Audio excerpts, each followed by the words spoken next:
hampir hampir dalam sejarah di pondok itu ada orang yang meninggal gara-gara itu.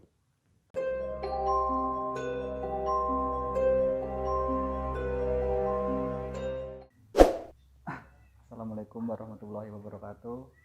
Kembali lagi di channel Al-Kisah. Terima kasih buat para penonton setia Al-Kisah telah mengikuti kami dari awal hingga sekarang. Nah, kali ini kita udah melanjutin cerita dari yang kemarin, dari teman kita narasumber yang sudah datang di sebelah saya, namanya Wafa. Kemarin udah cerita tentang Tentang hal yang magis, tentang magis sama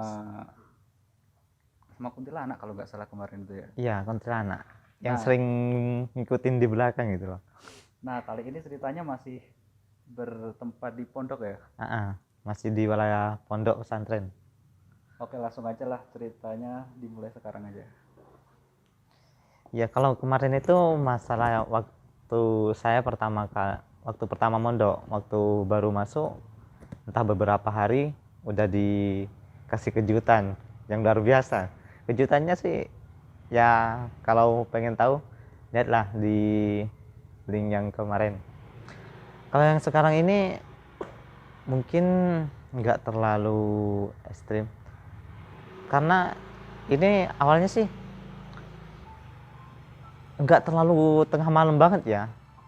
Soalnya pas waktu itu habis isya, habis sholat isya turun, pas anak-anak biasanya kan ngaji semua. Pas ada teman itu di kamar mandi untuk buang air kecil lah. Terus pas nyampe kamar mandi katanya denger orang nangis. Ya otomatis cewek lah. Terus? Awalnya dia nggak takut, mungkin katanya dia cuma salah denger. Pas semakin dekat semakin nyaring suaranya. Pas semakin dekat ke kamar mandi semakin nyaring. Jadi pas makin nyaring tuh dia lari itu bilang ke anak-anak. Biasanya kan kalau hantu-hantu itu, kalau penampakan kalau dibilang ke orang lain kan pas didatengin lagi udah nggak ada kan. Yeah. Dia dibilang ke teman-teman sekamarnya. Terus dia kesanain lagi, malah tambah nampakin.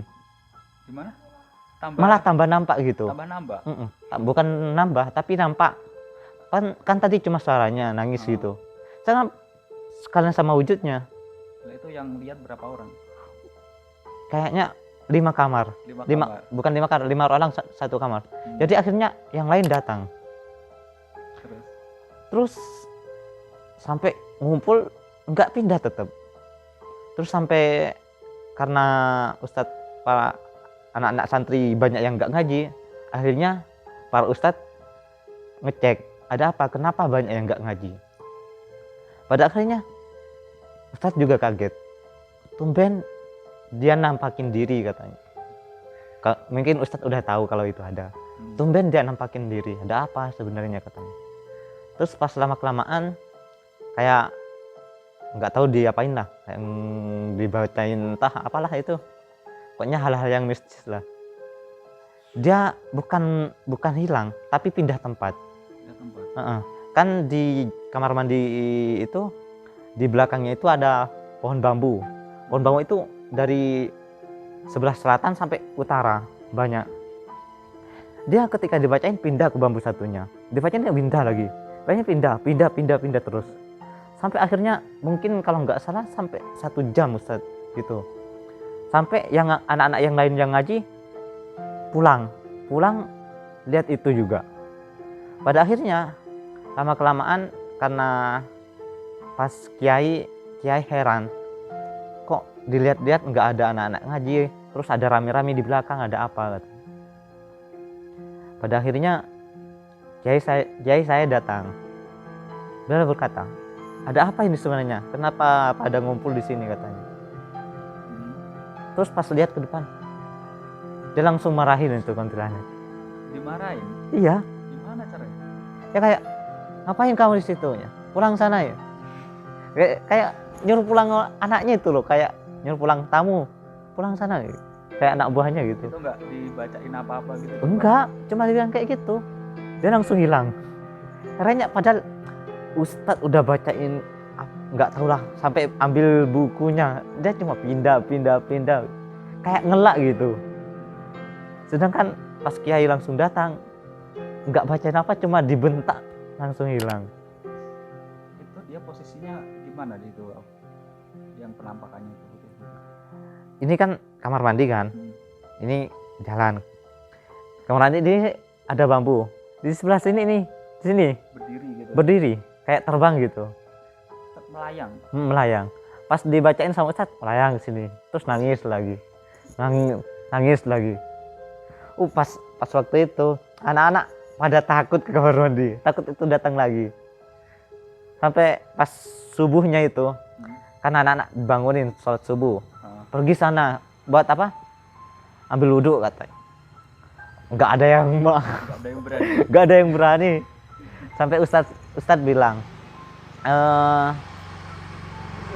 terus Ustadz bilang udah itu udah dikancing sama Sehona katanya, jadi nggak akan nampak lagi.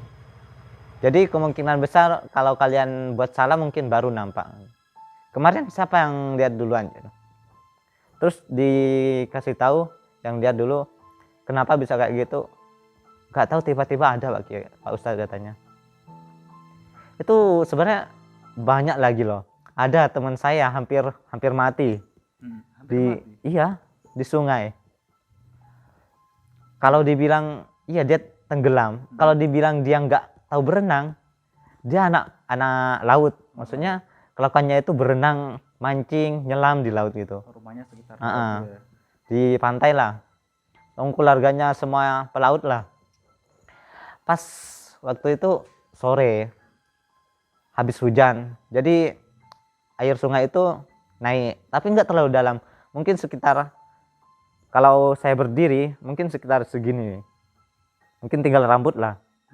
Tapi pas waktu itu dia berenang, 5 orang berenang di situ. Pas dia tiba-tiba lama kelamaan berenang, dia ke pinggir. Pas nyampe pinggir itu duduk merenung.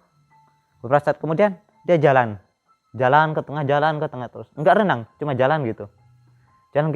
Sampai dia tenggelam. Anak-anak ngiranya itu cuma main-main. Tapi pas kayak orang tenggelam itu, enggak naik lagi. Terus? Akhirnya ditolongin baru. Panik semua. Panik. Pas pada akhirnya ketika selesai ditolong lah, diselamatkan lah, terus sadar lah, terus ditanyain, kenapa kamu nggak renang katanya, padahal kamu jago renang lo katanya. Saya kenapa katanya, dia nggak sadar. Saya kenapa emang Jan? Lo emang kamu nggak sadar? Enggak Jan, terakhir saya sadar Jan, saya duduk di pinggir sungai katanya kan. Terus tiba-tiba bulu saya berdiri. Pas tiba-tiba saya melihat wanita cantik katanya di tengah-tengah sungai itu. Tengah-tengah sungai. Berenang juga? Enggak, duduk. Di tengah-tengah sungai itu ada batu katanya. Padahal nggak ada apa-apa. Terus dia lambai. Akhirnya lambai itu dia ikut terus. Lambai. Padahal sampai tenggelam. Pas tiba-tiba hampir dekat sama orang itu, udah nggak sadar katanya. Terus dibantuin sama teman-temannya itu. Pasti ditolong sama teman-temanku.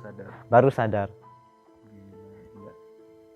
Hampir dalam sejarah di pondok itu ada orang yang meninggal gara-gara itu. Nggak sampai meninggal. Nggak sampai kan? Cuma pingsan aja lah gitu. Parah banget sih kayak gitu. Terus gimana, ada lanjutannya, ceritanya lagi? Ada.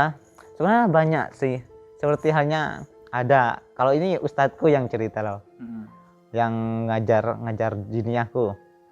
Dia bilang kalau mau apa-apa, kalau mau suatu hal magic seperti pengasih atau apa itu atau apalah itu, dia bilang saranin ngajilah ke Asta selama 41 hari. Kalau nggak 41 hari, lupa saya. Tapi di hari terakhir itu katanya kamu akan dapat cobaan. Terus anak-anak tanya, apa cobaannya Ustadz? Emang udah yakin katanya? Bukan cuma yakin, saya pernah ngalamin katanya. Pas waktu itu katanya, saya udah, karena udah terbiasa katanya. Pas udah hari ke Minggu, ke 7 hari lah, setelah 7 hari, dia berangkat katanya ke Asta. Pas nyampe Asta, dia ngaji seperti biasa. Terus pas ngaji itu ada yang nyolet. Ada yang nyolek. Dari belakang. Terus pas noleh nggak ada. Itu ke minggu pertama. Minggu pertama. Pas lama udah nggak muncul. Terus pas hari ke 11 dia nampakin diri. Pas dicolek itu dia ada.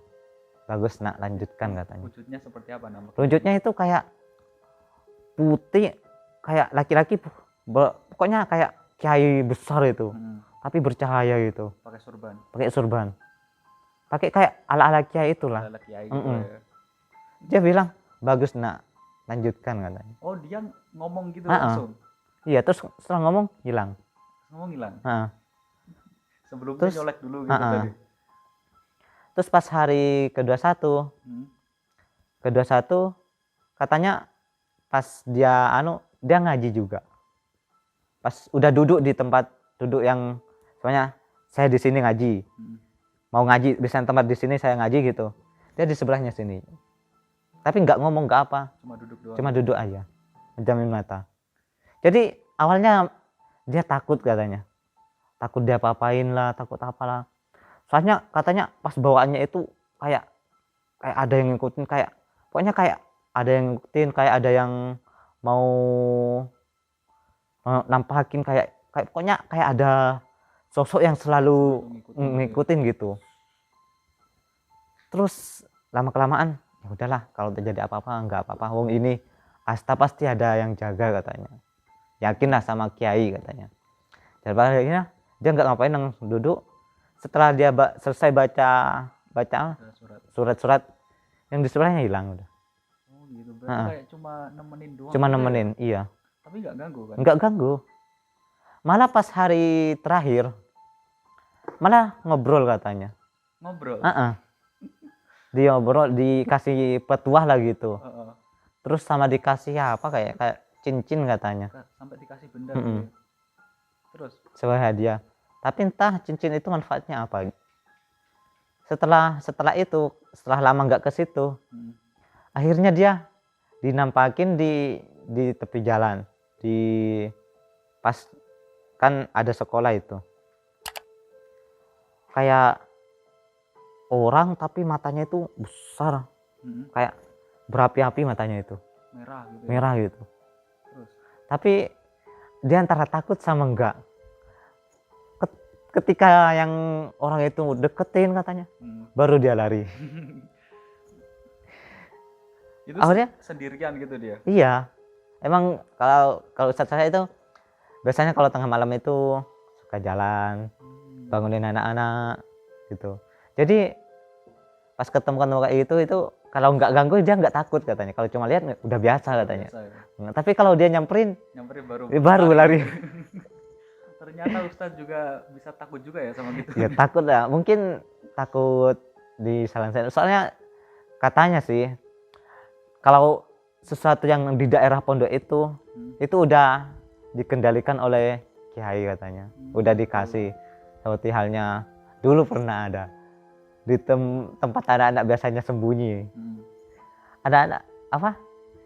Biasanya kan kalau pas sholat tahajud itu jam 3 pasti dibangunin sama ustadz lah, dibangunin.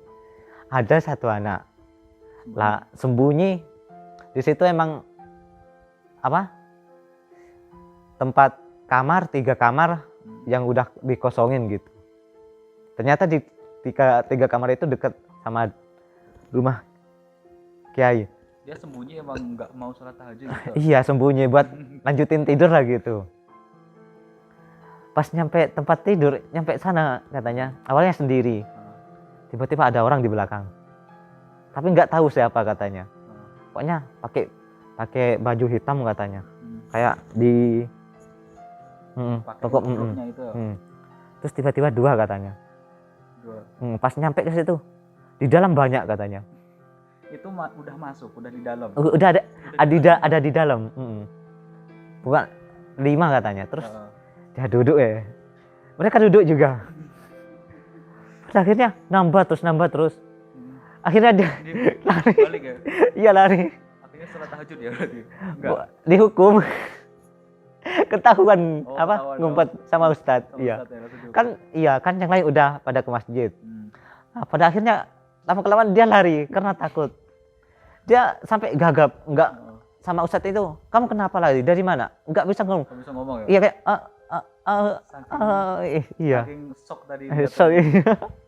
Oh kayak ditemenin gitu. Itu ngapain kayak mau rapat gitu loh. Mau rapat gitu. Iya. Daerah-daerah di depannya gitu. Kayak satu ruangan itu kayak gimana kalau anak-anak rapat gitu. Kayak gitu, lingkaran gitu. Dia dia rencana mau tidur gitu, terus duduk dulu. Kan biasanya ngilang gitu kan. Terus mencari mata, tambah banyak, mencari mata, tambah banyak. Mencari mata lagi. Baru tambah banyak baru lari dia. Kalau aku mungkin jangankan lari, dari awal udah ada yang ngikutin udah wah gimana itu aja. Pas aku yang pertama itu rasanya hati ini udah nggak ada di hati saya, udah ngilang. saking takutnya itu loh. Berarti kamu di pondok itu berapa tahun sih? 5 tahun. Itu 5 tahun. Berarti dari SMP kelas 2 ya? SMP kelas 2 sampai SMA, sampai lulus sampai SMA. lulus SMA Ya. Terus ada cerita lagi? Kalau ini ada, kalau itu ada satu kan biasanya kalau di pondok saya itu kalau dari awal dari banyak yang musuhin kan, banyak musuh-musuh yang ngirim sesuatu, ngirim apa, pas ada yang ngirim ninja kayak ninja assassin nih. Iya, katanya sih, kata anak-anak sih nyebutnya dia ninja.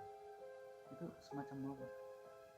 Kayak katanya sih orang biasa, tapi dia herannya dia bisa kayak terbang gitu ya? Kayak jalan di Tembok gitu. bukan tembok tapi kabel. Kayak terbang di kabel gitu. Biasanya dia gangguin para wanita pondok putri lah. Pernah berapa kali ya sampai semua pondok putra dilarang tidur gara-gara itu. Pernah juga Ustadz, ada orang yang ngirim anjing jadi-jadian mungkin kayaknya. Iya, 2.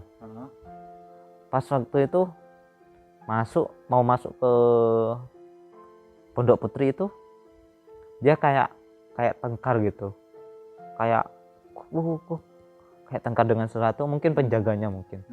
Pada akhirnya para anak-anak bangun, 2 ustadz yang ngejar satu-satu sampai ke gunung, dikejar sampai ke gunung cuma buat anjing itu toh. Terus pas nyampe gunung loncat ke semak-semak, hilang. Semak-semaknya nggak banyak, cuma segini. Mungkin pas kita berdua inilah pas loncat ke situ hilang. Dua itu dua-duanya. Satunya misah. Satunya misah. Pas ada kan di pondok putri itu belakangnya ada kayak gini. Pas satu ke sini, yang dikejar ke sini. Yang ke gunung itulah, arah ke gunung. Kalau yang ini ke warga. Nah, yang ke sini ini dikira ada anak-anak yang ngejar juga, jadi nggak dikejar. Ternyata nggak ada yang ngejar. Yang ke sini aja cuma dikejar. Berarti sampai sekarang nggak ketemu ya berarti ya? Jadi pas setelah itu akhirnya di penjagaan di pondok itu diperketat. Pernah katanya ada orang yang manjat pondok putri.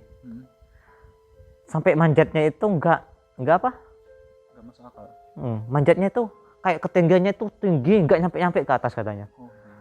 Padahal pun pagarnya putri itu mungkin 2 kalinya saya lah mungkin. Tapi nggak nyampe-nyampe. atas. Heeh, nggak nyampe-nyampe atas. Entah itu pelindung apa katanya dikasih itu sama kiai.